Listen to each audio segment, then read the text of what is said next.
Vamos a leer Números capítulo 13, del 1 al 3, y después vamos a seguir leyendo a partir del 16, ¿sí? Del 1 al 3, y después seguimos leyendo a partir de el 16. Pero antes vamos a orar. Bendito Dios, te alabamos, te bendecimos, te damos gracias, Señor, por este día de vida que nos diste. Gracias por todo lo que nos permitiste vivir en este día. Gracias por la salud que nos das. Gracias por todas las cosas que tú nos provees, Señor, durante el día. Gracias por tus cuidados, Señor. Gracias por los ángeles que tú has puesto para guardar nuestras vidas, Señor. De aún de cosas que ni nos enteramos, Padre. Gracias, Señor, porque al terminar este día, una vez más, tú nos das este lujo, este privilegio que tenemos de sentarnos alrededor de tu palabra, de poder abrirla y que ella guíe nuestras vidas, que hable a nuestro corazón, Señor, que nuestro espíritu pueda rendirse, Señor, ante tu espíritu. Queremos, Señor, cambiar para ti, mejorar para ti cada vez más, Señor. Sabemos que es necesario. Por eso, Señor, en esta noche yo quiero poner en tus manos a cada uno de los que estamos aquí, Señor. Que el diablo no tenga nada que ver en esta noche, Señor. Que no pueda cegar, Señor, nuestro entendimiento y que todos podamos comprender lo que tú quieres decirnos, Señor. En el nombre de Jesús oramos. Amén, Señor. Y amén. Muy bien. Tenemos con nosotros a Jorge y Micaías con sus respectivas esposas, entonces hoy le vamos a dar el privilegio a ellos de que lean Números capítulo 13, del 1 al 33, pero salteándose todos los nombres que hay, el listado de nombres que son a partir del 4 hasta el 15, ¿sí? En voz alta. Del 1 al 3, no le... porque tenemos ganas de leer porque sabía que...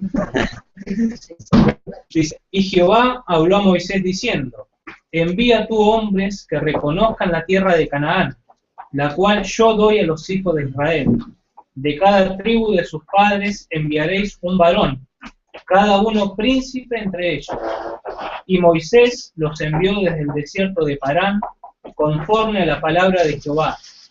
Y todos aquellos varones eran príncipes de los hijos de Israel. Estos son los nombres de los varones que Moisés envió a reconocer la tierra. A Oseas, hijo de Nun, le puso Moisés el nombre de Josué. Lo envió pues Moisés a reconocer la tierra de Canaán, diciéndoles, subid de aquí al Negev y subid al monte, y observar la tierra como es, y el pueblo que habita, si es débil o fuerte, si poco o numeroso, cómo es la tierra habitada, si es buena o mala, y cómo son las ciudades habitadas, si son campamentos o plazas fortificadas, y cómo es el terreno, si es fértil o estéril, si hay en el árboles o no, si esforzados y tomad el fruto del país, y era el tiempo de las primeras uvas. Y ellos subieron y reconocieron la tierra desde el desierto de Sin hasta Rehob, entrando en Amar, y subieron al Negev, y vieron hasta Hebrón, y allí estaba Aimán, Esai y Talmai, hijos de Anac. Hebrón fue edificada 7 años antes de Zoán en Egipto. Y llegaron al arroyo de Escol, y de ahí cortaron un sarmiento de un racimo de uvas, el cual trajeron 2 en un palo, y de las granadas y de los higos. Y se llamó aquel lugar Valle de Escol, por el camino que cortaron de allí los hijos de Israel, por el racimo, perdón. Y volvieron a reconocer la tierra a fin de 40 días, y anduvieron y vinieron a Moisés y a Aarón y a toda la congregación de los hijos de Israel en el desierto de Parán, en Cades, y dieron información a ellos y a toda la congregación, y les mostraron el fruto de la tierra, y les contaron diciendo, nosotros llegamos a la tierra a la cual nos enviaste, la que ciertamente fluye leche y miel, y es el fruto de ella. Mas el pueblo que habita en ella que habita en aquella tierra es fuerte, y las ciudades muy grandes y fortificadas, y también vimos allí a los hijos de Anac. Amalek habita en el Negev, y el Eteo, el Jebuseo, el Amorreo habitan en el monte, y el cananeo habita junto al mar y a la ribera del Jordán. Entonces Caleb hizo callar al pueblo delante de Moisés, y dijo, subamos luego y tomemos posesión de ella, porque más podremos nosotros que ellos. Mas los varones que subieron con él dijeron, no podremos subir contra aquel pueblo, porque es más fuerte que nosotros.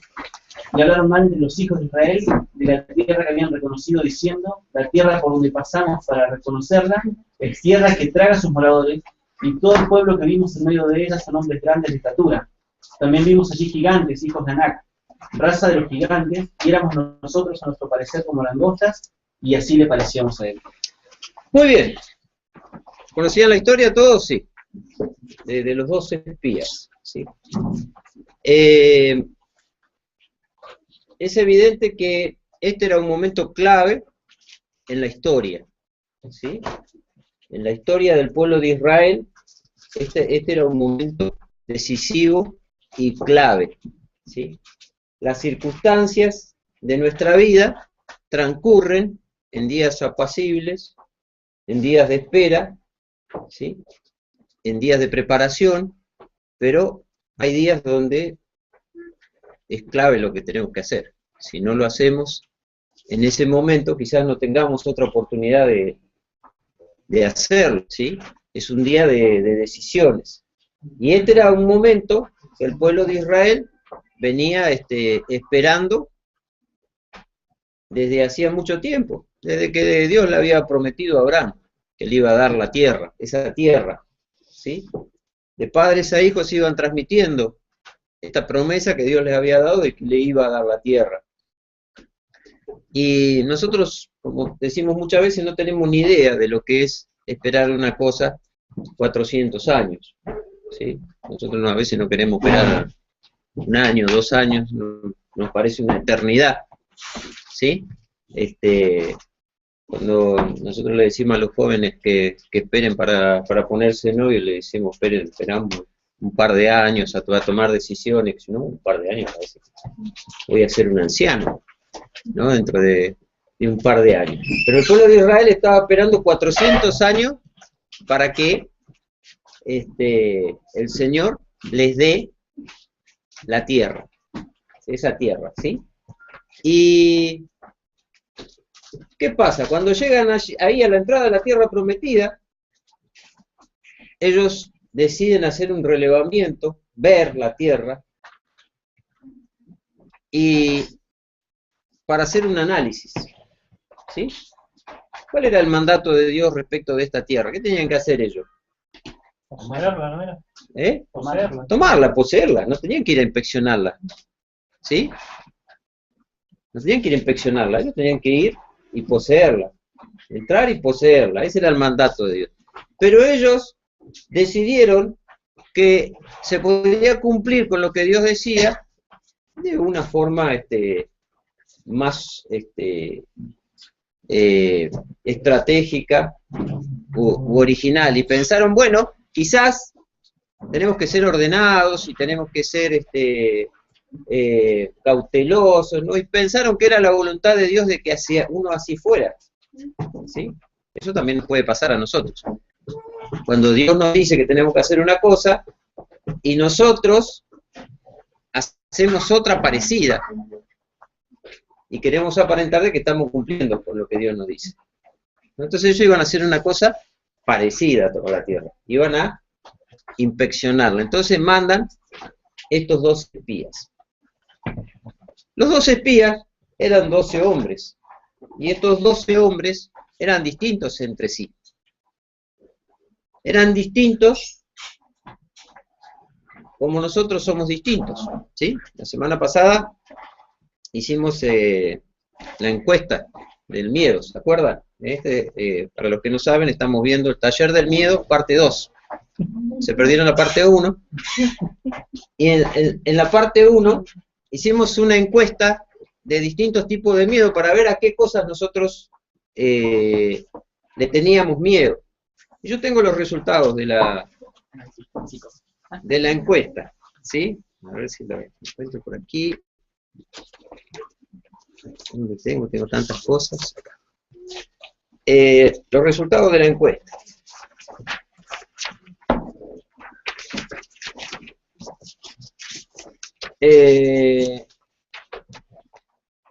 Empezamos por los rankings que ponen en la televisión, ¿no? Por lo que menos tienen, ¿no?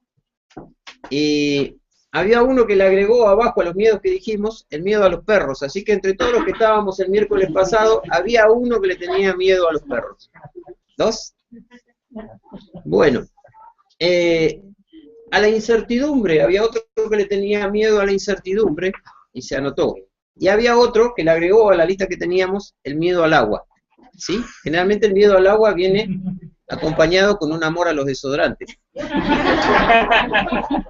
le he dicho río, lago, mar, no es miedo al lago, es miedo al agua. Muy bien. Y después siguiendo con este ranking, dentro de los que se les habían propuesto, había uno que le tenía miedo a los gitanos. Había uno que tenía miedo a las enfermedades comunes. Había uno que le tenía miedo a los payasos. Habían dos que le tenían miedo a la muerte. Habían dos que le tenían miedo a los fantasmas. Habían tres que le tenían miedo a las personas extrañas. Habían tres que le tenían miedo a los brujos o hechiceros. Habían cuatro que le tenían miedo a los reptiles. Habían cuatro que le tenían miedo a estar solos. Habían cuatro que le tenían miedo al diablo y sus demonios. Habían cinco que le tenían miedo a la oscuridad.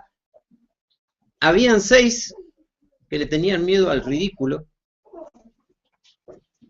Habían siete que tenían miedo a quedar sin sustento.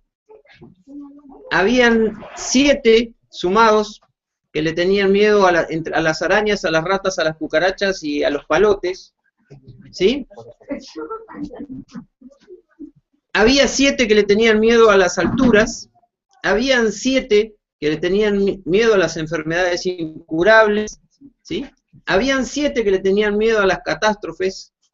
Habían 9 que le tenían miedo a que se les muriera un ser querido.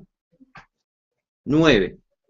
Y el que se llevó el premio era que habían 10 que tenían miedo a los ataques violentos, a ser atacados violentamente. Estos son los miedos, ¿sí? Por supuesto que no hay que sumar toda esta cifra porque hay muchos de ustedes que tienen varios de estos miedos juntos, ¿sí? Pero esto nos da la idea, no sé de dónde vino el mate. Esto nos da la idea de que todos tenemos miedos distintos, ¿sí? Que no todos le tenemos miedo a las mismas cosas. Y yo calculo que estos 12 hombres que salieron tenían, como nosotros, miedos distintos ante lo que se iban a enfrentar. Había una cosa desconocida, y nosotros sabemos que en la vida nosotros nos encontramos frente a cosas desconocidas. Las mujeres cuando tienen que dar a luz, ¿sí? Se la pueden contar de todas maneras, pero el parto va a ser una cosa desconocida, ¿sí? Es en los momentos donde los varones damos gracias de ser varones, en el momento del parto. Y ahí donde decimos las mujeres, una vez tenían que Una vez ahí, claro. Pero siempre tenemos que pasar por nuestro primer examen, ¿sí? Tenemos que pasar por nuestro casamiento, ¿sí? Siempre tenemos que pasar por ahí con una operación, la primera vez que nos tienen que operar. Bueno, y un montón de cosas que tenemos que enfrentar en la vida. Aunque existe la posibilidad en la mayoría de las cosas que nosotros decidamos no pasar por esas cosas, por las que debiéramos pasar, ¿sí? Hay gente que no se casa y se junta porque tiene miedo al matrimonio, ¿sí? Entonces decide no casarse, no pasar por el matrimonio. Hay gente que toma decisiones en su vida, ¿no? Como por ejemplo, no aspirar a un buen trabajo porque tiene miedo a fracasar en ese tipo de trabajo y anda haciendo otros trabajos más sencillos donde no tiene que ser evaluado. Hace pequeñas cosas en su casa o alguna cosa así porque dice, bueno, yo hago esto, y si me va bien, y si me va mal, pero nadie me va a retar, nadie me va a decir nada, entonces no se expone. Yo siempre le decía a mis hijos, cuando ellos me decían, claro, uno tenés que estudiar para los exámenes, vos te vas a trabajar y listo. Yo les decía, en el trabajo, todos los días son exámenes. En todo momento tenés que estar rindiendo exámenes. ¿Sí? Hay distintos tipos de trabajo y distintos tipos de demanda, pero todos tenemos que enfrentarnos a pruebas en el trabajo que nosotros tenemos que pasar. Pero bueno, hay personas que le van esquivando el bulto a aquellas cosas que lo atemorizan y no las enfrentan, y transcurren toda su vida, ¿sí? Y después llegamos al final de la vida y decimos, bueno, a ver, vos, ¿por qué no estudiaste, no trabajaste, no te conseguiste un buen trabajo, no te casaste, no formaste una familia? Y no sé, me daba cosas, ¿no? Era como que tenía miedo, ¿sí? Lo que yo he podido aprender también es que muchas mujeres están buscando un hombre que supla sus miedos, que cubra sus miedos. Y después van y se casan y se dan cuenta de que él es más miedoso que ella. ¿Sí? Pero volviendo a estos dos espías, los dos espías tenían sus miedos, llegaron a la tierra, la recorrieron, y evidentemente que la tierra era buena o era mala. Era buena. Era buena. Era buena. Ellos tenían fundamentos sobre los cuales poder perder su miedo y cobrar valor. Sí, ¿cuáles eran? Tenían a Dios, tenían sus promesas, y además eran muchos. No era que eran un puñadito de gente. No eran que eran un puñadito. Decíamos, creo que el domingo tiramos algunos números y decíamos en la escuela dominical que eran entre 2 y 9 millones de personas. Con lo cual tenían un ejército interesante, ¿sí? Por más que no tenían mucha estrategia militar, porque ellos habían sido en Egipto, habían sido hacían barro, ladrillos de barro. Pero bueno, tenían un ejército con el cual enfrentarse. Pero aparte ellos venían de una inyección de aliento de parte de Dios, que era, ¿qué cosa? ¿Qué habían visto ellos al salir de Egipto? El Mar Rojo, ¿qué más vieron? Las plagas, ¿sí? La presencia de Dios guiándolos con la nube, la columna de fuego, ¿sí? Evidentemente que tenían cosas sobre las cuales podían basar su valentía o perder sus miedos, ¿sí? Dios había hecho su parte, no los había sacado de Egipto de una manera en que ellos no hayan fortalecido su vida y su confianza, ¿sí? ¿Cuánto era el viaje normal entre Egipto y Cades Barnea, que era la entrada a la tierra prometida? ¿Saben ustedes? 11 días. 11 días, ¿sí? ¿Cuánto tiempo tuvieron ellos en el desierto? 40 años, ¿sí? 40 años. Dios los había preparado para ir y tomar la tierra en 11 días. Este era el propósito de Dios. Nosotros muchas veces hemos hablado del propósito de Dios. Que Dios tiene el propósito, el derrotero de nuestras vidas escrito.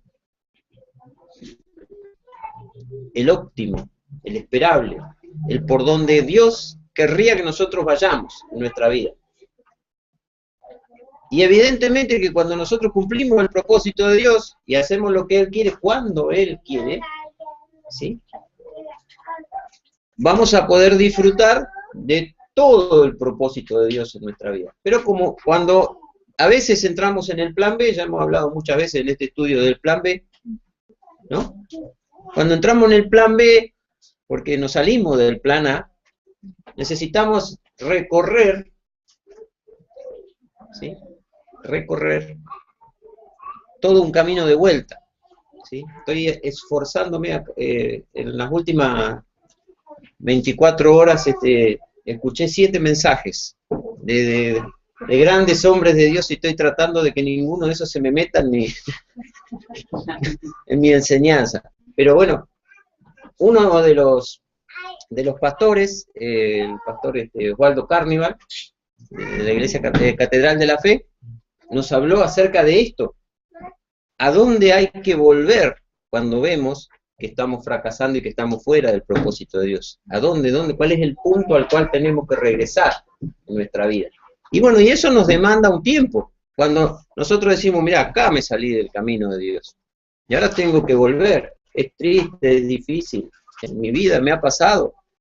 He llorado, he sufrido por salirme de la voluntad de Dios y tener que regresar a un punto que si yo no me hubiera salido, Dios hubiera hecho grandes cosas, pero yo agarré para el lado de los tomates y hay que volver, hay que regresar, ¿sí? Y esto es complicado. Fíjense, en Israel no solamente tuvieron 40 años de tour por el desierto, sino que muchos de ellos, todos los que tenían más de 20 años cuando llegaron a la tierra prometida, ¿qué pasó? Murieron en el desierto. Tenían una condena a muerte. Ustedes saben que a los condenados a muerte en Estados Unidos no los condenan a muerte y al otro día van y los matan. ¿No? Pasan años y los llevan a unos pabellones y los van corriendo, los van cambiando de celda, los van acercando al lugar donde se lleva a cabo la sentencia de muerte, ¿sí? Y pueden pasar más de 10 años hasta que los ejecutan.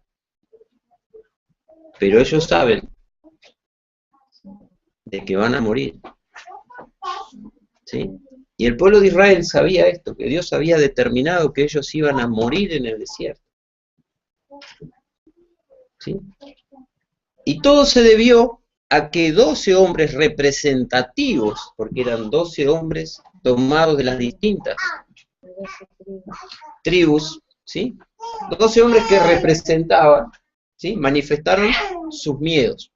¿Y qué eran básicamente sus miedos? Bueno, no tenemos mucho tiempo para leer cada parte, pero vamos a detenernos en el versículo 33.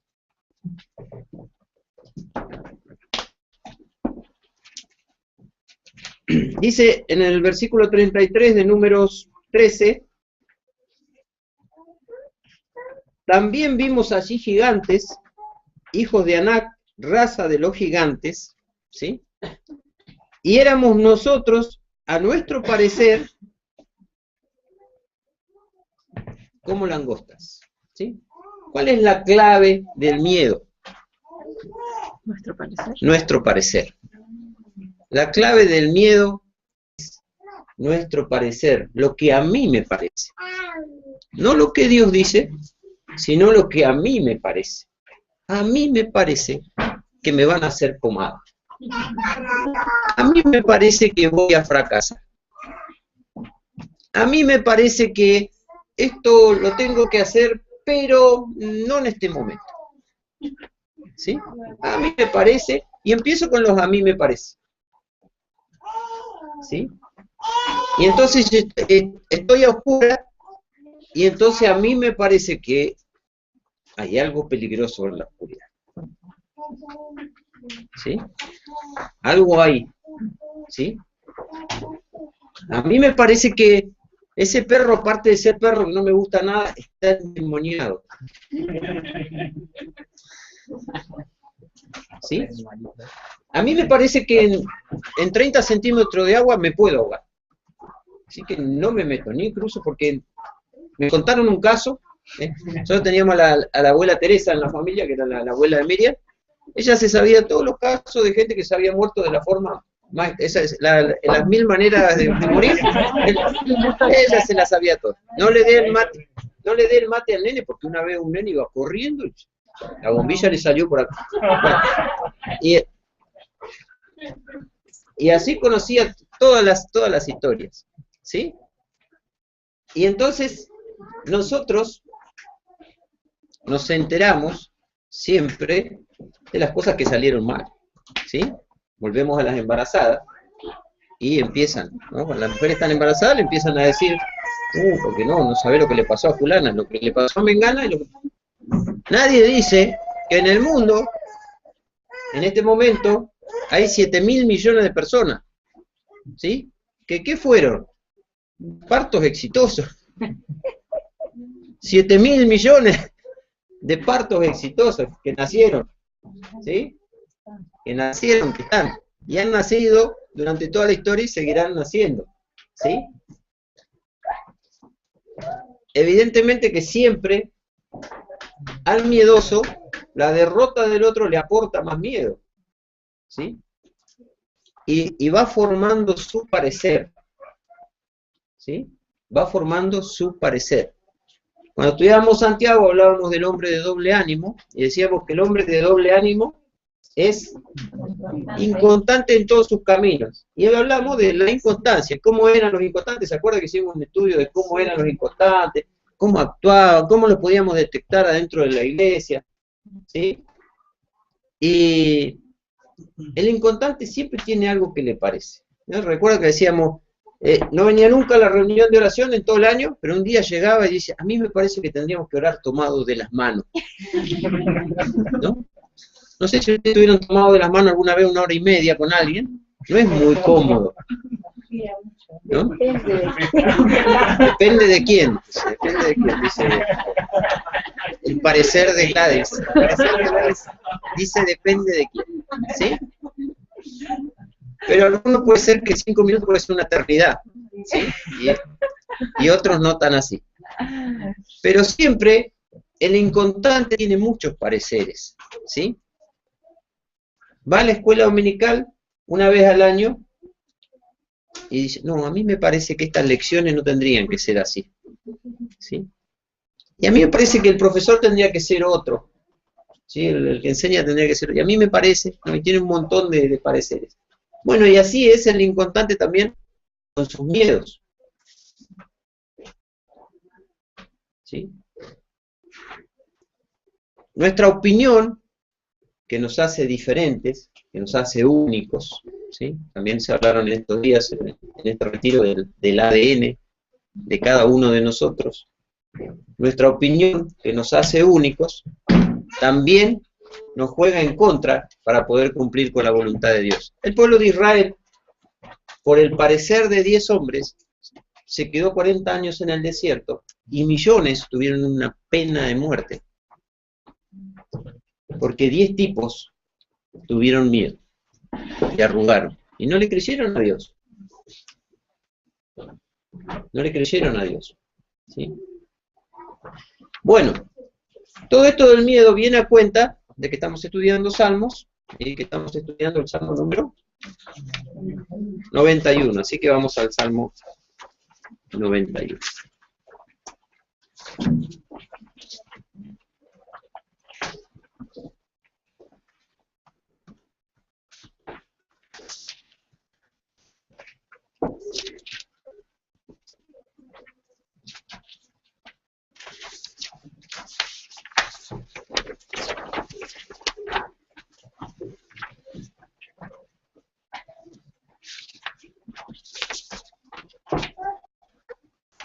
Dice el Salmo 91, el que habita al abrigo del Altísimo morará bajo la sombra del Omnipotente.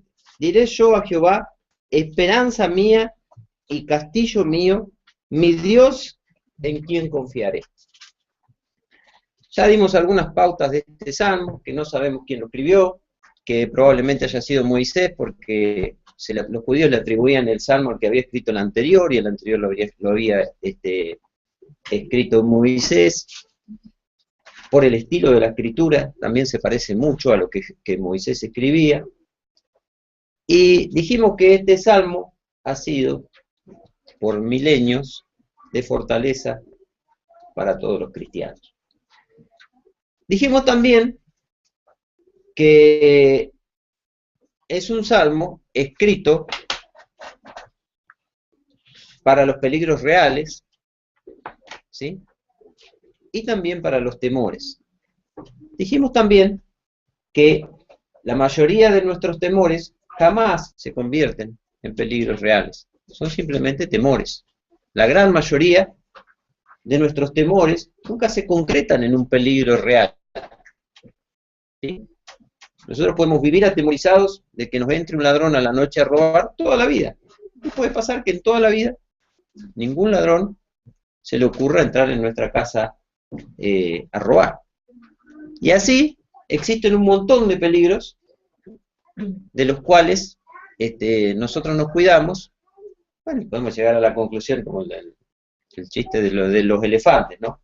Que la señora lo lleva al psiquiatra al marido y el marido está todo el tiempo diciendo dice, doctor, acá le traigo a mi marido, está todo el día diciendo a la mañana, a la noche, no me deja dormir, ¿sí? Y bueno, lo sienta el psiquiatra al hombre y le pregunta por qué estaba todo el tiempo diciendo bueno, y él entre y le dijo que hacía eso porque tenía miedo que haya una estampida de elefantes. Y el médico le dijo que vivíamos en Argentina, que era muy poco probable de que haya una estampida de elefantes, porque los pocos elefantes que hay están en los zoológicos, los circos ya están prohibidos, así que, ¿no? Y que no iba a haber ninguna estampida de elefantes. Y bueno, y él le contestó, ¿vio que da resultado? Bueno. Y nosotros hacemos cosas en la vida y creemos que no nos pasan cosas porque tomamos ciertas medidas y vivimos con temor toda nuestra vida. ¿Sí? Vivimos con temor toda nuestra vida. No hice esto porque tenía miedo, pero no me pasó nada. Claro, pero no te pasó nada de nada en la vida. No te pasó nada de nada, porque viviste con temor. En el servicio del Señor hay un montón de cosas que nunca hicimos porque tuvimos miedo. Escuchábamos a Anacondia, otra vez me estoy metiendo con escuchábamos ayer a Anacondia. No, Anacondia habla como evangelista, él es evangelista, ¿no? Y él decía, como dicen los evangelistas, pongamos una iglesia en cada esquina, pongamos 2 cajones, una lamparita, hagamos campaña, el Señor va a hacer los milagros, salgamos a predicar el evangelio, no nos quedemos en las iglesias, ¿no? Ahora, nosotros no somos una iglesia de campaña, participamos alguna vez, colaboramos con alguna, nunca hicimos una campaña. Con la luz colaboramos. Colaboramos, pero nunca hicimos una campaña. ¿Y por qué no? En realidad porque tenemos miedo, es una campaña. Tenemos miedo. ¿Y qué si la gente no va? Y si le decimos que vamos a orar por sanidad y la gente no se sana, y si los evangelistas que tenemos no se convierte nadie, y bueno, y así hay un montón de cosas que no hacemos, ¿sí? Que vemos que otros las hacen, ¿sí?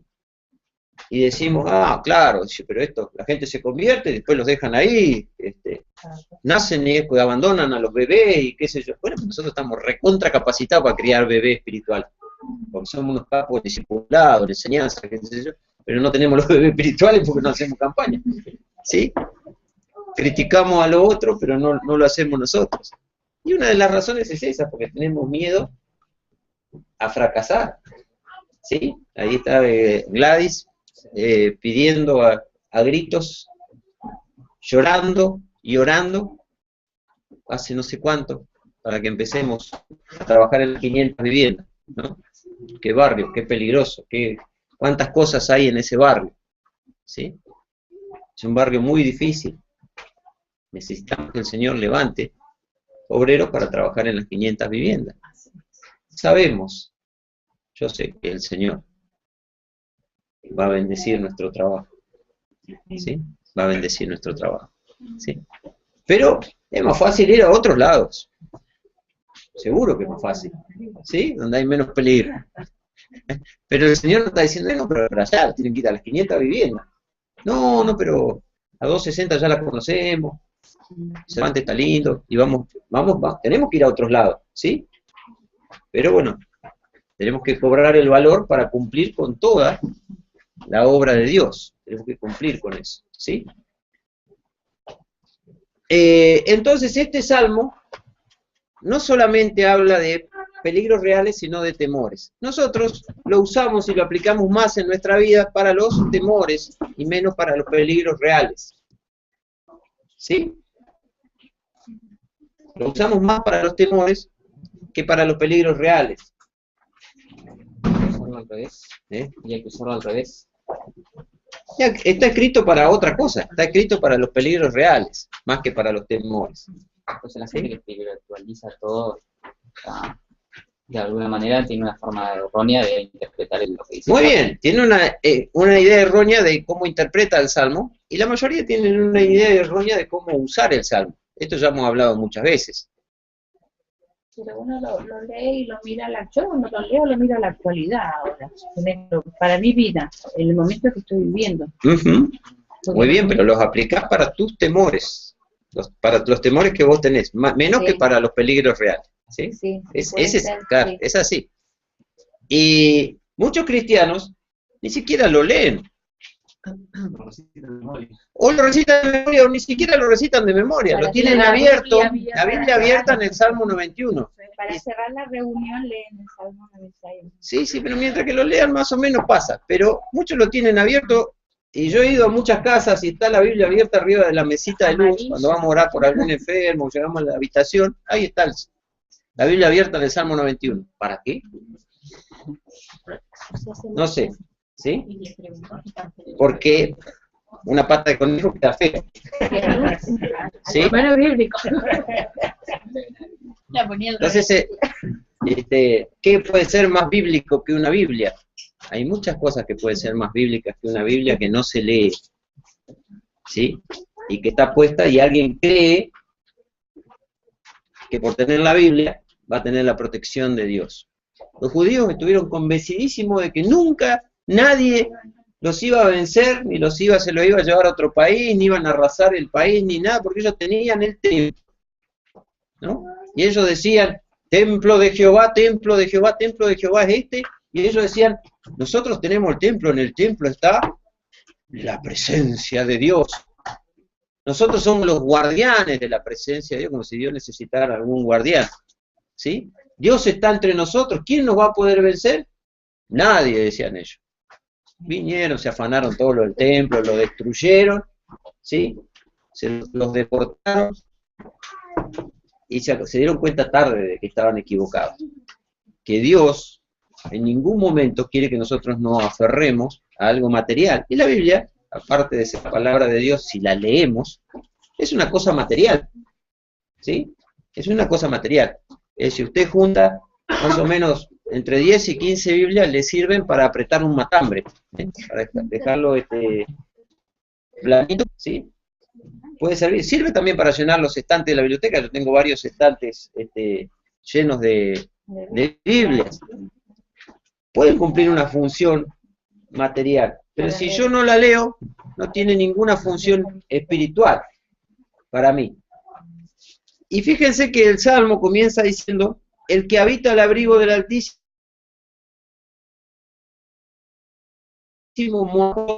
y el castillo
tratamos de, nombre, tratar de dar características, ¿no? Y generalmente el nombre compara, ¿sí? El corbata tiene una mancha blanca acá, ¿sí? Bufanda le decía Rebeca. Sabía que era algo del cuello, pero no. Pero bueno, parecía que tenía una corbata, entonces comparamos. Los otros nombres de Dios que aparecen en estos dos versículos son comparaciones. Los otros tres nombres, ¿sí? Cuando uno dice que habita al abrigo del Altísimo, ¿sí? ¿Qué está diciendo de Dios? Cuando él lo llama el Altísimo. Supremacía, el que está más alto de todos, el que está por sobre todas las cosas. ¿Sí? Tenemos una iglesia acá en Roca que se llama Hijos del Altísimo. ¿Sí? Y claro, es lo más alto que puede haber. ¿Sí? Lo más alto que puede haber. Y estamos comparando a Dios con todas las otras cosas. Entonces decimos, Dios es lo más alto que hay sobre todo lo demás. ¿Sí? Es comparativo. Después tenemos que moraremos bajo la sombra del Omnipotente. ¿Sí? Omnipotente significa que tiene todo poder. ¿Sí? Tiene todo poder. No que puede hacer todas las cosas, porque ya hemos aclarado varias veces en esta reunión que Dios hay cosas que no puede hacer. ¿Sí? ¿Qué cosas no puede hacer Dios? Dejar de amarnos. No puede negarse a sí mismo. No puede negarse a sí mismo. ¿Bien? Muy bien. ¿Qué más? ¿Qué otra cosa no puede hacer Dios? Pecar. No puede pecar, porque va contra su naturaleza. Dios es un Dios autolimitado. Él se puso sus límites, dice, este soy yo, esto es lo que puedo hacer. ¿Sí? Esto es lo que puedo hacer. Y hay cosas que no puedo hacer porque yo soy santo, no puedo pecar. No puedo negarme a mí mismo. ¿Sí? Porque yo soy un Dios inmutable, que no cambia. No puedo decir hoy una cosa y mañana otra. Y gracias a Dios porque esto es así. De que Dios no cambia. ¿Sí? Porque mañana a Dios se le ocurre que van a ser salvos los que coman chupetín y bolita, y los que no comieron chupetín y bolita no van a ser... Sería un Dios de doble ánimo. De doble ánimo, ¿sí? Cambiante todo el tiempo, ¿ya? No durmió la siesta, se levanta lunado y él empieza a exterminar a todos nosotros que lo merecemos. Pero él ya dijo que aunque lo merezcamos, por el sacrificio de Jesucristo, somos salvos, somos justificados. Entonces Dios no puede negarse a sí mismo. Lo explicábamos el otro día cuando hablábamos de Israel.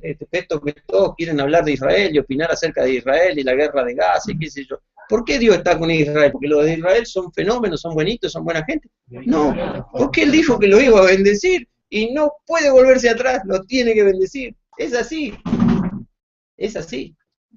¿Sí? Entonces, esta capacidad que tiene Dios de ser el más poderoso de todos los seres que existen, porque Él es el origen de todos los seres que existen. Él es el creador de toda la fuerza que existe. ¿Sí? Cuando se descubrió la energía nuclear, ¿sí? ¿Quién fue el que creó las condiciones para que existiera la energía nuclear? Dios. Cuando se descubrió el láser, ¿quién fue el que permitió que la luz existiese, que pudiera ser reflejada y que se pudiera crear? Dios. O sea, lo que miremos atrás de todo eso, está el Dios omnipotente. ¿Sí?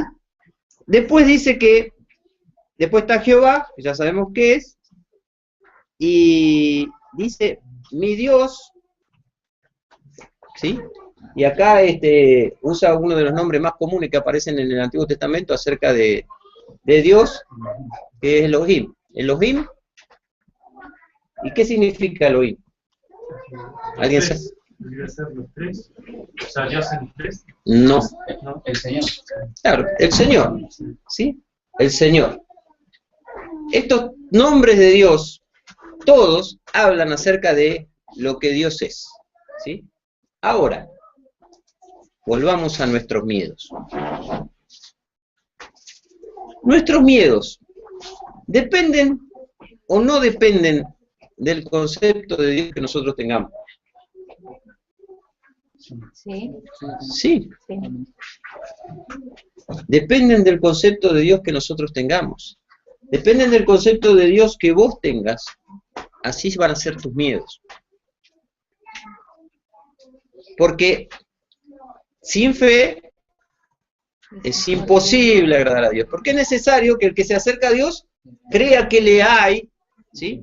Crea que le hay, y que es galardonador de los que le buscan, pero también en el crea que le hay están todos los atributos que tiene Dios. Cuando yo creo que le hay un montón de gente que cree que le hay. Los demonios creen que le hay. ¿Sí? Ahora, ¿en qué Dios es el que yo creo? El Salmo 91 nos está dando algunos de los atributos de este Dios, algunas de sus capacidades, características de su naturaleza, que tienen que ver con mi vida, con mis miedos. ¿Sí? Con mis miedos. Si yo creo en un Dios altísimo, si yo creo en un Dios omnipotente, si yo creo en un Dios que es Señor, que es soberano de todas las cosas, y que Él es el que es porque no hay nadie con quien compararlo, entonces a partir de ahí voy a empezar a analizar mis miedos. ¿Por qué tengo miedo? ¿Cuál sería la razón de que yo tuviera miedo? Bueno, pero este versículo, estos dos versículos que leímos, no están hablando de los que creen en Dios, ¿no? ¿De quién están hablando? De los que habitan en Dios. Están hablando de los que habitan al abrigo de Dios. ¿Sí? No del que cree. No funciona este versículo para los que creen en Dios. Yo creo que voy a poner el Salmo 91, lo voy a leer, y Dios me va a cuidar. No. ¿No? ¿Sí? Yo puedo guardar la plata en la caja fuerte, ¿sí? Pero la puedo poner arriba de la caja fuerte. ¿Va a estar segura?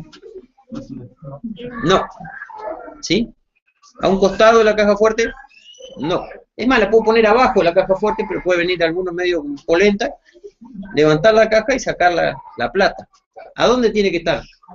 Adentro. Tiene que estar adentro, tiene que habitar. ¿Sí? Más allá del habitar, obviamente que va a habitar, si querés. Bueno, ahí vamos a llegar a ver quién es el que habita. Un poco, perdón. ¿Sí? También me da la sensación de que el salmista, al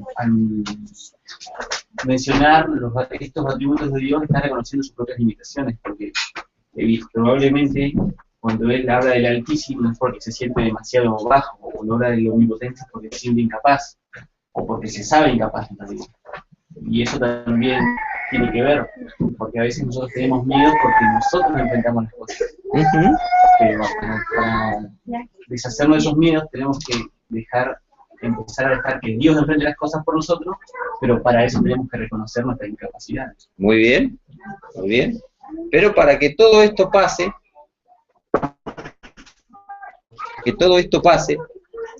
nosotros tenemos que estar en una posición, ¿sí? Tenemos que estar en una posición, y esta posición, este salmo, la llama a habitar, ¿sí? La llama a habitar. Dice que el que habita al abrigo del Altísimo morará bajo la sombra del Omnipotente. Fíjense qué raro, porque habla de abrigo y habla de sombra.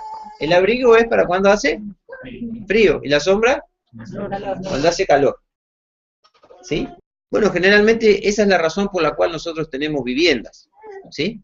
Porque en el invierno hace frío y en el verano hace calor, y nosotros nos queremos proteger de estas dos cosas. El hombre desde siempre se ha construido un lugar donde vivir, ¿sí? Porque necesita protegerse del frío o del calor, ¿sí? ¿Quiénes son los hombres más vagos de la Tierra? ¿Los que viven en qué parte de la Tierra? ¿Saben eso ustedes? En el Ecuador, ¿sí? Los que viven en el Ecuador son la gente más vago de la Tierra, ¿sí? O sea, no van a encontrar nunca un científico caribeño que haya conseguido un premio Nobel o algo así. Es muy, muy raro. Los países que más se han desarrollado son los países que han estado en lugares con inclemencias climáticas. Los países del norte, especialmente, que han tenido que enfrentar el frío, y desde siempre han tenido que pensar mucho para mejorar su nivel de vida, su estilo de vida, contra el clima. ¿Sí? Han tenido que construir represas, han tenido que buscar formas de calefaccionarse, y están constantemente haciendo trabajar la cabeza, porque aparte están adentro de la casa. Durante un tiempo tienen que estar adentro de la casa. El que vive en el Caribe, en la isla Margarita, en Venezuela, y está todo el día tirado panza arriba porque siempre hace la misma temperatura y no tiene que hacer ninguna cosa, difícilmente vaya más allá de a ver qué short se va a poner y qué ojotas, ¿no? Porque generalmente en esos lugares la tierra también le proveía todo para comer, ¿sí? Los árboles, había un montón de variedad de fruta, la pesca, tenía de todo, ¿sí? En cambio el esquimal se le complicaba. Y así el hombre fue desarrollándose de distintas maneras.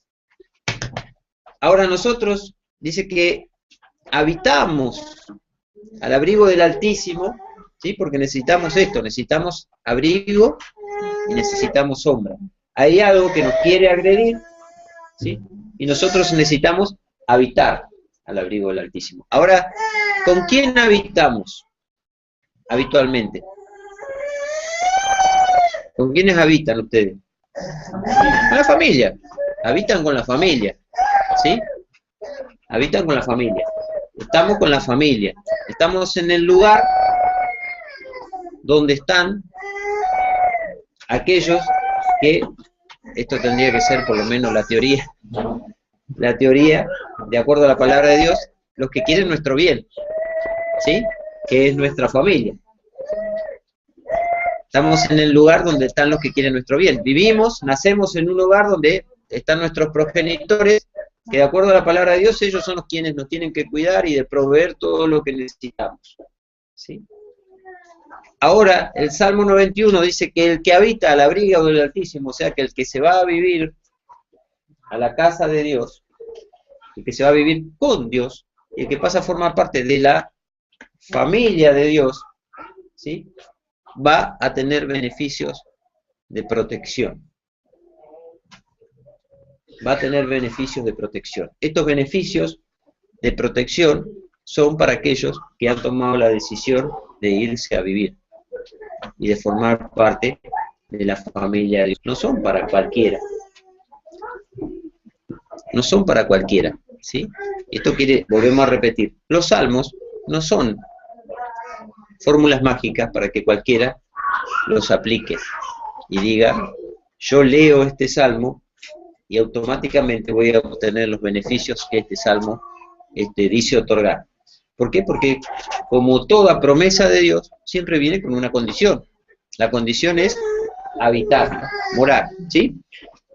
Bueno, dice también, el que habita el abrigo del Altísimo morará bajo la sombra del Omnipotente. Diré yo a Jehová, esperanza mía y castillo mío, mi Dios en quien confiaré. Acá hay una declaración del que habita, ¿sí? El que habita hace una declaración,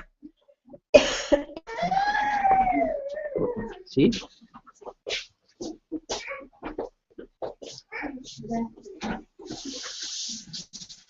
Esta declaración primero dice que Dios es su esperanza, ¿sí? ¿Qué es la fe? La certeza de lo que se espera, la convicción de lo que no se ve, ¿sí? Tanto de lo que se espera como lo que no se ve, pero sabemos que un día vamos a llegar a ver, nos está hablando acerca del futuro, ¿sí? La esperanza nos habla acerca de que lo que va a pasar, acerca de nuestra resurrección, acerca de que un día vamos a poder estar en la presencia de Dios, y aún más, la convicción de lo que no se ve, de que Dios, aún en el presente, ¿sí? Tiene algo para nosotros, acá en esta tierra, ¿sí? Esperanza mía castillo mío, ¿sí? Sabemos que el castillo, ¿sí?, no era una posibilidad de cualquier nabo que andaba por ahí dando vueltas. Evidentemente que un castillo te daba algunas seguridades, ¿sí? Generalmente cuando nosotros vemos los castillos medievales, ¿qué vemos alrededor del castillo? Muros, foso, puente levadizo, ¿sí? Guardias, cocodrilo, dice la... Cocodrilo, bueno, eso sí tenía mucha plata. ¿Sí? Ahora que tengo plata me compré 2 cocodrilos. Cocodrilos, y entonces el que estaba adentro se podía sentir seguro, ¿sí? Ahora, el castillo del salmista era ¿quién? El Señor. Él decía, Señor, vos sos mi muralla, mi fortaleza, ¿sí? Son mi foso, mi puente levadizo, mis guardias, sos todo eso, ¿sí? Este es otro concepto acerca de Dios que nosotros tenemos que tener cuando hablamos de nuestros miedos. Porque si nosotros tenemos nuestra confianza puesta en otras cosas terrenales, ¿sí? Llámese una cuenta en el banco, un amigo del gobierno, ¿sí? Un arma. ¿Sí? Es decir, no, yo duermo tranquilo porque tengo la 38, una mesita de luz, ¿sí? Y al ángel que me cuida le enseña a tirar. No es así, ¿sí? Esperanza mía y castillo mío, mi Dios, en quien confiaré, ¿sí? Bueno, vamos a seguir, si no, no vamos a llegar a ningún lado. Él dice, Él te librará del lazo del cazador y de la peste destructora. Y vamos a leer también con esto el versículo, el 3 y el 13, ¿sí?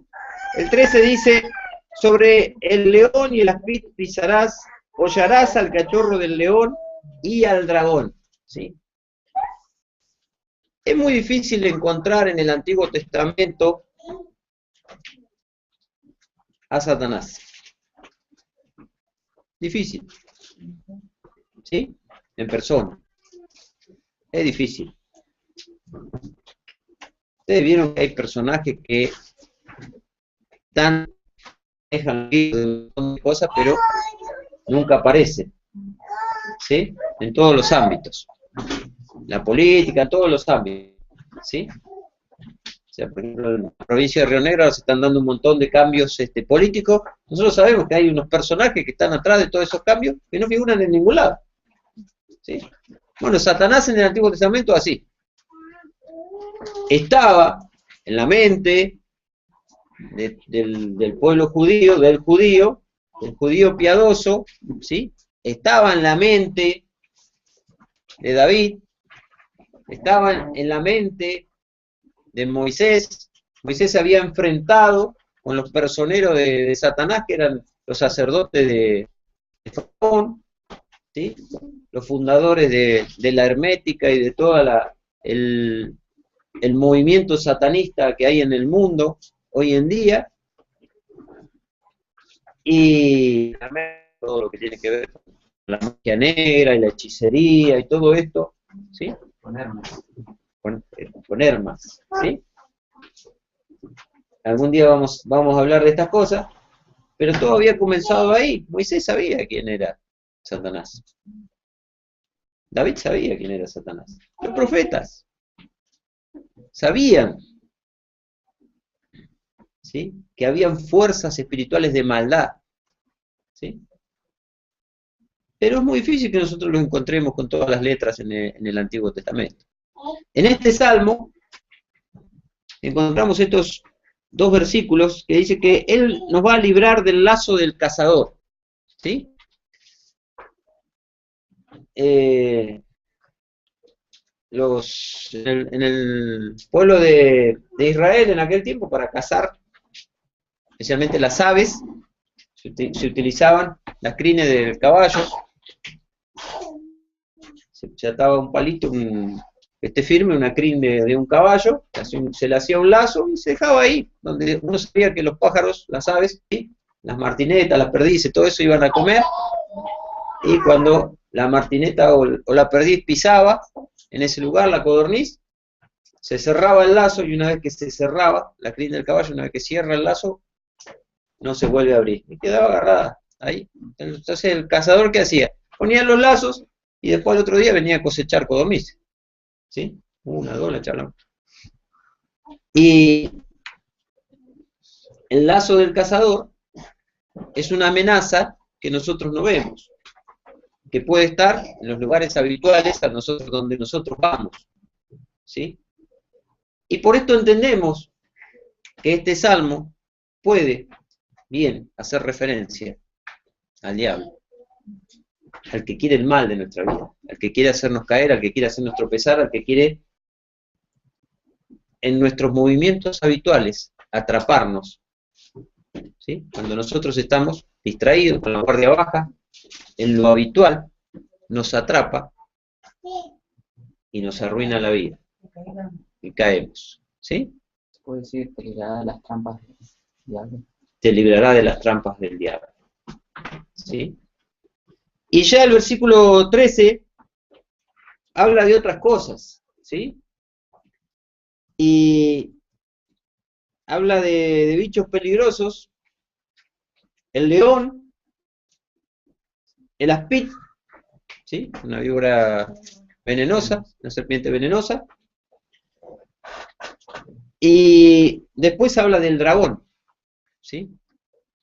Bueno, nosotros podíamos pensar, no, lo que pasa es que era gente que vivía en el campo y seguramente caminando de un lado a otro podía aparecer algún león, ¿sí? El león de Judá, que era el león que andaba en esa zona, que es un animal que casi está extinguido, un tipo de león que hay en el Asia Menor, que es un poco más chico que el león africano, pero bueno, igualmente peligroso. Entonces puede decir que, bueno, él te va a librar de ese león. Puede ser que pisara alguna serpiente, descuidado, la serpiente le picara. Pero era muy difícil que saliera un judío y lo agarre distraído un dragón, ¿sí? Especialmente porque los dragones no existían, ¿sí? No existían. Así que también podemos ver en estos versículos que no se está refiriendo a animalitos peligrosos. No es para que califique en el punto donde dijimos miedo a las ratas, a las arañas, a los palotes, al aspid, al león y al dragón. No califica esto. Está hablando de Satanás, ¿sí? Nosotros sabemos que en la Biblia se lo identifica a Satanás con el león, ¿sí? Recuerdo que el diablo anda como león rugiente buscando a quien devorar. Se lo identifica como la serpiente antigua, ¿sí? Y se lo identifica también como el dragón, ¿sí? Allí en Apocalipsis 20, ¿se acuerda que estuvimos leyendo la otra vez cuando hablamos del milenio y todo eso? Hablamos de que en un momento Satanás va a ser atado, y cuando dice que Satanás va a ser atado, se lo menciona con todos estos, Satanás, la serpiente antigua, aquella que engañó a Eva, ¿sí? Y dragón, ¿eh? Entonces todos estos nombres identifican a Satanás, ¿sí? Y dice este versículo textualmente que nosotros vamos a pisar la serpiente, ¿sí? Era una promesa que Dios le había hecho a quién, a Eva, ¿sí? Le había hecho a Eva, que Dios va a capacitar al que habita con él, al que es de su familia, a hacer estas cosas, ¿sí?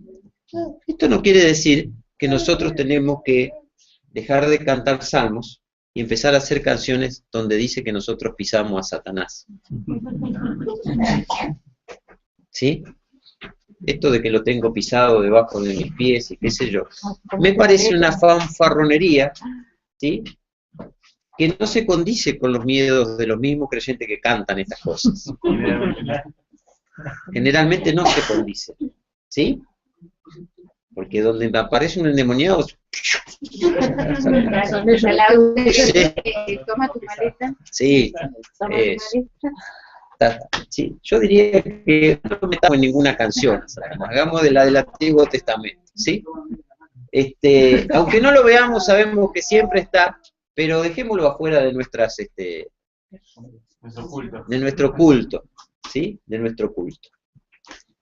Porque evidentemente que Satanás nos ve actuar. Siempre dijimos que Satanás no puede leer nuestra mente ni conocer el futuro. Pero Satanás nos ve actuar, conoce nuestra vida, sabe de nuestros miedos, Y somos bastante predecibles también. Exactamente, somos predecibles, entonces evidentemente que él va a saber dónde poner el lazo, con qué asustarnos, ¿sí? ¿Con qué asustarnos? Satanás tiene un tren fantasma con los más variados aparatos para asustarnos. Para algunos no necesita mucha cosa, ¿sí? Algunos simplemente tienen miedo de estar solos, ¿sí? Entonces, ¿estás solo? Viene Satanás y te dice, estás solo.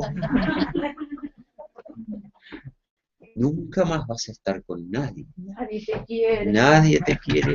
Vas a estar siempre solo. Bueno, ¿no? Y al que le tiene la oscuridad viene, Le corta la luz. le corta la luz y le dice, vos eras el que creía en Dios, mirá en aquel rincón que hay. ¿No? ¿Qué es ese ruido? ¿Qué es ese ruido? ¿No? Bueno, y así.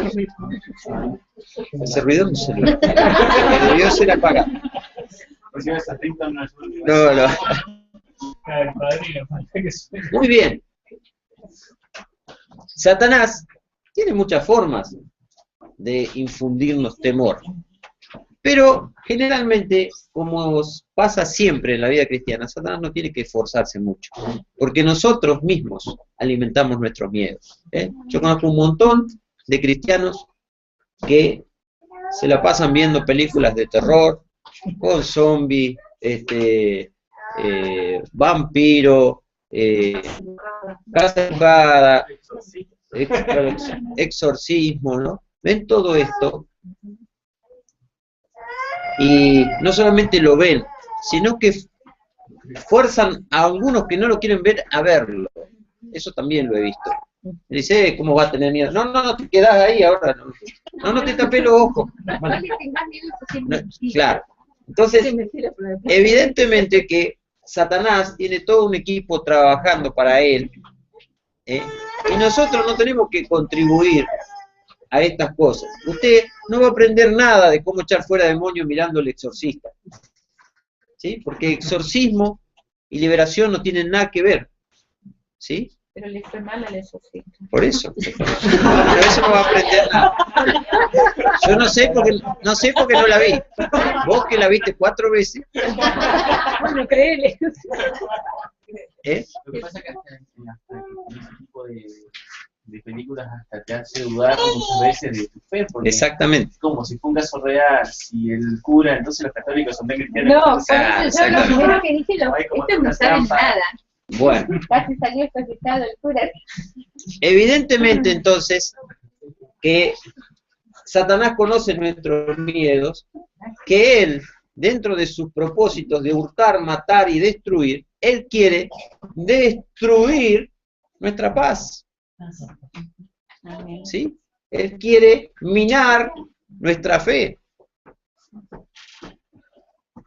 Quiere serrucharnos la confianza. Y entonces nosotros vivimos atemorizados de un montón de cosas. Él es especialista en esto. ¿Sí? Él es especialista. Y no solamente nos asusta con cosas aparentes o irreales, también nos asusta con cosas que son reales. ¿Sí? Y entonces, como decíamos hoy, muchos no queremos participar en algunos ministerios ni hacer ciertas cosas porque sabemos que por ahí anda Satanás metido. ¿Sí? Pero la palabra de Dios en el Salmo 91 y en muchos otros lugares más, nos dice que Dios nos ha capacitado a los que somos de su familia, a los que habitamos en su casa, para vencer a Satanás. No porque nosotros podamos vencerlo, sino porque Satanás ya ha sido vencido en la cruz de Cristo. Él nos da la victoria, a cualquiera de nosotros, ¿sí? Y volviendo a Anacondia, una cosa que repite Anacondia en todos sus mensajes, ¿no? Ayer dijo una cosa que nunca le había escuchado decir. Él dijo, no tengo ningún don. Esto que decimos los cristianos, no, todos los cristianos tenemos un don. Anacondia dijo que él no tiene ningún don, que él hace lo que dice la Biblia, nada más. Va a la Biblia, dice que hacer esto, lo hace. Y le da resultado. ¿Sí? ¿Y por qué? Porque es lo que Dios prometió para nosotros, para sus hijos. Y entonces, esto no es para nadie en especial, es para todos. ¿A quién mandó el Señor a que echáramos fuera demonios? A todos, ¿sí? A todos. ¿A quién nos mandó a arrebatarle las almas al diablo? A todos, ¿sí? Por todo el mundo y predicar el Evangelio a toda criatura. ¿Y qué es el Evangelio? El Evangelio, la versión linda del Evangelio, ¿sí? Es las 4 leyes espirituales, ¿sí? Pero la verdadera historia del Evangelio es que nosotros vamos a arrebatarle las almas al diablo, ¿sí? Y vamos con las 4 leyes espirituales, vamos, presentamos plan de salvación, ¿sí? Pero hay una lucha espiritual. Nosotros sabemos que cuando nosotros le predicamos al Evangelio a una persona y una persona toma una decisión, recién eso es como si suena la campanada del gong de donde empieza la lucha espiritual. Y depende del estado como está la persona, es de cuánto va a ser la lucha y cuánto vamos a tener que intervenir nosotros en esa lucha espiritual. Y para eso nosotros tenemos que creerle a Dios, lo que Dios dice respecto de la potestad que nos ha sido dada, porque toda potestad me es dada, dice el Señor, y dice que toda esa potestad se la dio a la iglesia, y nosotros somos la iglesia. No es como la iglesia católica, que la iglesia son los curas. En la iglesia evangélica, la iglesia no son los pastores.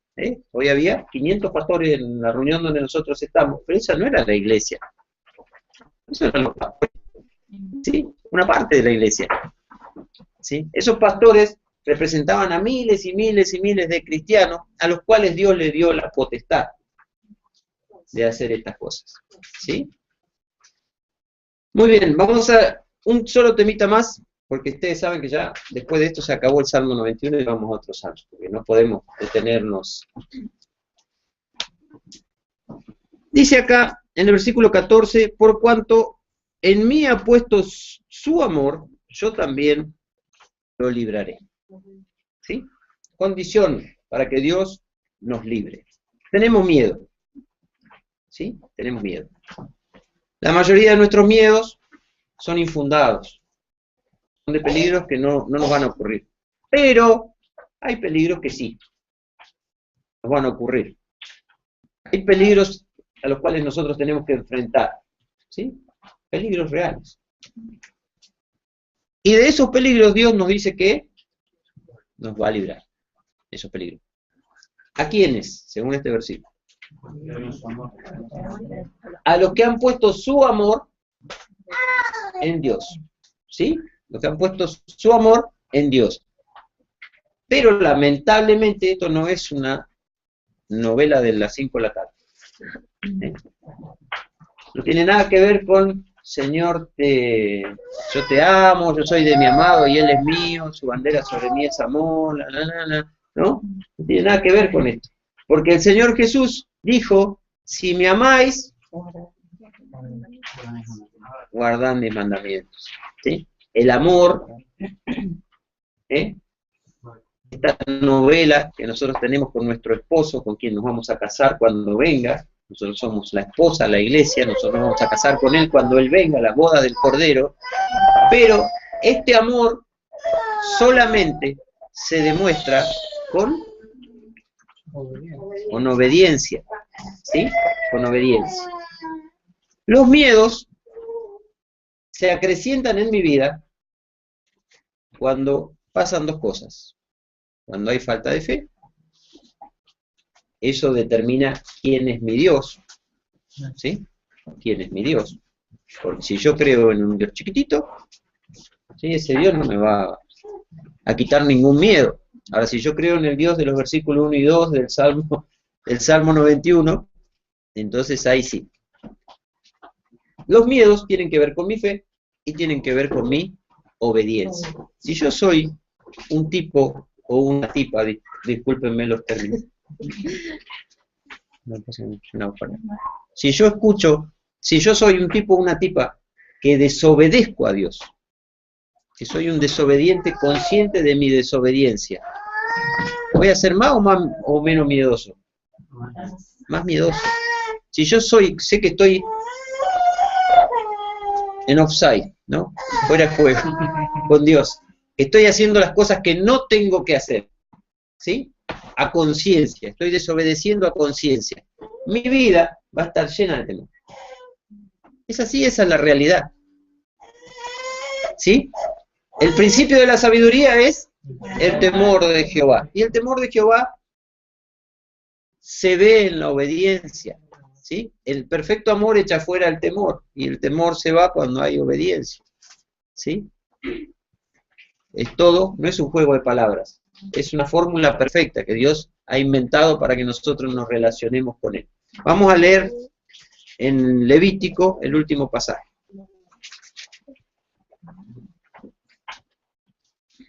Levítico, ya les digo dónde.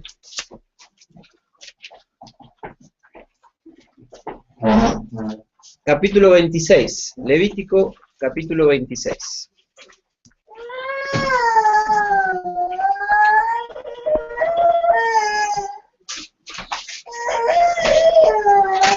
No haréis para vosotros ídolos, ni escultura, ni os levantaréis estatua, ni pondréis en vuestra tierra piedra pintada para inclinaros a ellas, porque yo soy Jehová vuestro Dios. Guardad mis días de reposo y tened en reverencia mi santuario, yo Jehová. Si anduviereis en mis decretos y guardareis mis mandamientos y los pusiereis por obra, yo daré vuestra lluvia en su tiempo, la tierra rendirá sus productos y el árbol del campo dará su fruto, vuestra trilla alcanzará la vendimia y la vendimia alcanzará la sementera y comeréis vuestro pan hasta saciaros y habitaréis seguros en vuestra tierra. Yo daré paz en la tierra y dormiréis y no habrá quien os espante. Y haré quitar de vuestra tierra las malas bestias y la espada no pasará por vuestro país. Y perseguiréis a vuestros enemigos y caerán espadas delante de vosotros. 5 de vosotros perseguirán 100. Y 100 de vosotros perseguirán 10.000. Y vuestros enemigos caerán a filo de espada delante de vosotros. Porque yo me volveré a vosotros y os haré crecer y os multiplicaré y afirmaré mi pacto. Bueno, ¿cómo titularon? Los títulos no son inspirados, pero ¿cómo titularon este pasaje de la Biblia? Bendiciones de la obediencia. ¿Sí? Respecto a eso, ¿es promesa específica al pueblo de Israel? No. No, porque sí. Como entendí, hay promesas que son solamente para el pueblo de Israel. Bueno, ¿qué piensan ustedes de esta promesa? Que son para todos los Muy bien. Una cosa es lo que la Biblia dice y otra cosa es lo que la Biblia enseña. Y acá, está bien, es un momento histórico particular del pueblo de Israel al que Dios está haciendo una promesa, pero está enseñando un poco cuál es el corazón de Dios. Exactamente. ¿Cómo actúa Dios? ¿Sí? Lo repite muchas veces. Lo repite muchas veces, exactamente. ¿Y lo tenemos esto en el Nuevo Testamento también? Sí.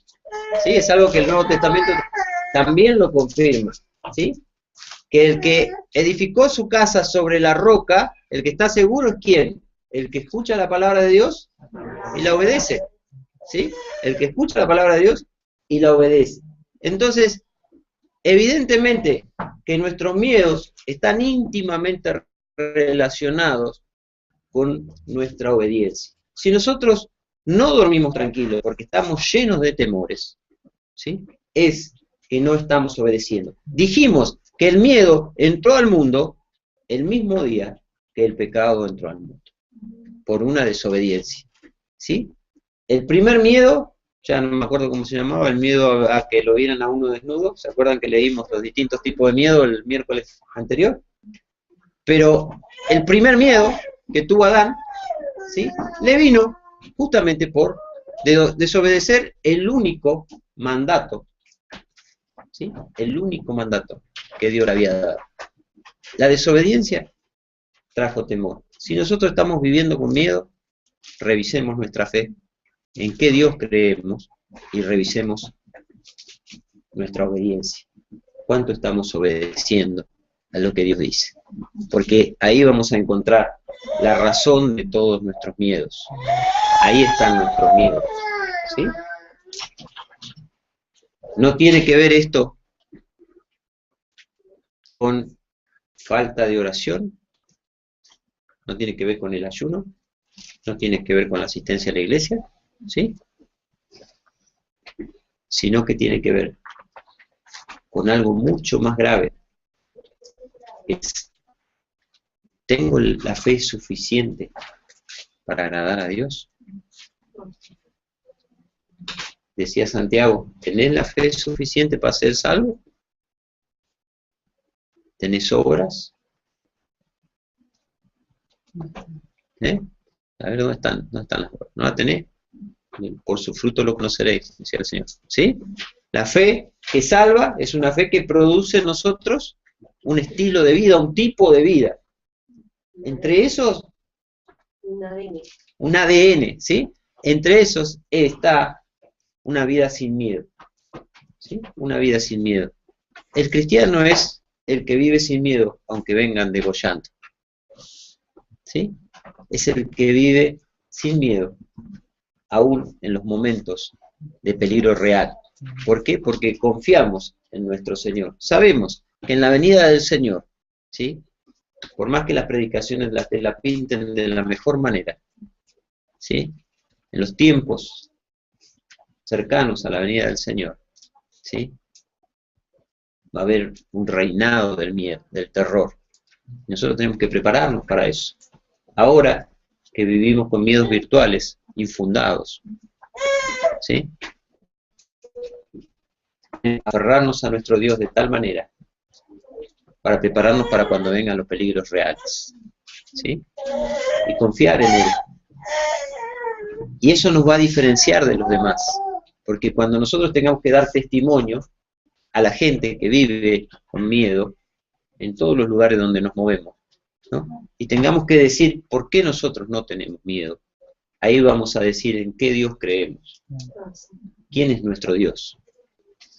¿Quién es nuestro Dios? ¿Y por qué vivimos como vivimos? ¿Por qué vivimos como vivimos? ¿Sí? No es una religión. Es un conocimiento y una comunión con el Dios omnipotente, con el Señor, con el Altísimo. Y nosotros habitamos bajo su abrigo. Habitamos bajo su abrigo. Y eso produce en nosotros esta paz, esta tranquilidad, ¿sí? Este es más o menos la idea del Salmo, ¿sí? El Salmo, aunque uno puede pensar que es una inyección, ¿sí?, motivadora, nada que ver. Es un examen para ver cuál es mi parecer. Si mi parecer es como el de los espías, ¿sí?, si yo vivo como es mi parecer, voy a vivir enjabonado toda la vida, ¿sí? Así que volvamos a leerlo y leámoslo seguido, pero digamos, ¿yo soy el de este salmo? ¿Soy yo? ¿Soy yo? Porque no es que Dios te quiere convertir a través de ese salmo, es para que vos digas, yo no soy el de este salmo, ¿sí? Yo no soy el de este salmo, hay cosas que me faltan en mi vida, ¿sí? Mi Dios no es el Dios de los primeros versículos. Mi Dios es mucho más chiquitito, más cambiante, no me da ninguna seguridad, ¿sí? Tengo un Dios de bolsillo que no me sirve, ¿sí?, no es confiable, ¿sí? Tengo un Dios, culpando a los chinos, hecho en China, ¿sí? Muchos de nosotros tenemos un Dios hecho en China. Va a servir, pero no para mucho. No para mucho. ¿Sí? Nosotros necesitamos el Dios de la palabra. El Dios que nunca nos deja, que nunca cambia, que nunca nos abandona. No hablamos de los ángeles que este salmo habla. ¿Sí? Pero Dios ha puesto a nuestra disposición ángeles. ¿Sí? Y nosotros encima tenemos miedo. No solamente tenemos su promesa, sino que tenemos ángeles. Y encima tenemos miedo. ¿Sí? Bueno, vamos a orar. Bendito Dios, te alabamos, te bendecimos, te damos gracias, Señor. Te damos gracias por tu palabra, Señor. Te damos gracias, Señor, porque siendo el Dios que eres, nos permites habitar contigo, Señor. Nos permites estar edificados sobre la roca. Nos permite, Señor, que nosotros nos sintamos inexpugnables, que nos sintamos seguros, Señor. Gracias, Señor, por tu Espíritu Santo, que nos ha permitido tener esta paz, Señor, que solamente viene de ti. Tu Hijo dijo que nos dejaba su paz, que es diferente a la del mundo, Señor. Queremos estar a la altura de las circunstancias, Señor. Queremos mostrarle al mundo de que nuestra paz es diferente, Señor. Señor, que tu Espíritu Santo forje dentro nuestro una imagen tuya, más genuina, más real de lo que tú eres, Señor. Que realmente podamos actuar conforme al Dios que creemos, al Dios de la palabra. Señor, queremos realmente rendir nuestras vidas a ti, para que podamos servirte de una manera más eficaz, Señor, sin miedos. Sabemos que tienes grandes cosas para nosotros, Padre. Queremos ser como David, Señor, queremos ser como tus profetas, que a pesar de que todos estaban en contra, seguían hablando tu palabra, Señor. Queremos realmente que los héroes de la Biblia dejen de ser de historias para nosotros y pasen a ser una realidad, Señor, en nuestro corazón, y que realmente reposar, porque tú has quitado todos nuestros miedos. Nos ponemos en tus manos, Señor. Damos gracias una vez más por tu palabra, gracias por este salmo, Señor, por lo que tú has dejado para que nosotros podamos revisar nuestra vida. En el nombre de Cristo Jesús oramos. Amén.